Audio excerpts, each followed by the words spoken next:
So I got to watch an early screening of Masters of the Universe, and I had a great time. It was fun. It was a good use of popcorn. I did not buy the sword popcorn bucket purely out of self control. I have known He Man since I was literally a baby and have grown up with it being around in some form or the other. Whether it was just the action figures, whether it was the Dolph Lundgren movie when I was a little bit older, whether it was Kevin Smith's revitalization of it on Netflix. I've grown up knowing these characters in some form or fashion. And I had a really good time with the movie. And one of the reasons why I think I had a good time with the movie is the fact that it didn't take itself too seriously, that it didn't force old tropes, that it didn't just have to stay exactly like it was. It was fully aware of the aspects of its own story that were silly or that were goofy, and it was able to laugh at itself while also respecting the source material.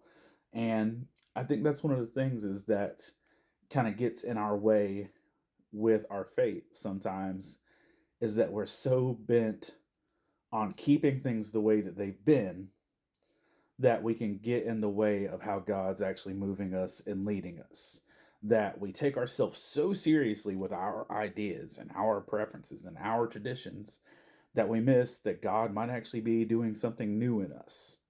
I'm not saying ignore anything in God's word, but I am saying that sometimes we take man's preferences like it's God's word. And Jesus had the same problem. In Matthew 15, verse 3, Jesus replied, "Why do you break the command of God for the sake of your tradition?" This was at the point where the Pharisees were yelling at Jesus for his disciples breaking traditions. And Jesus said, "Yeah, you hold to a tradition more than you do actually following God."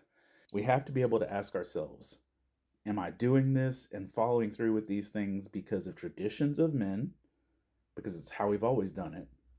Or am I doing it because it's actually what God says, what His Word says, and how He's leading us? I don't know how Masters of the Universe is going to do at the box office, but I can say this: I enjoyed it. And one of the main reasons I did enjoy it is because it was able to break away just from tradition and actually look at itself with an honest lens. And I think that we'll be better in our faith if we can do the same thing. This has been Faith and Fandom Bite Size. If you enjoyed this, head on over to faithandfandom.org where you can find more than 200 geeky devotionals free to read at any point in time. We have more than a dozen books on Amazon in our devotional series, and you can find us wherever you find podcasts. But thank you for joining me and finding God in geek culture.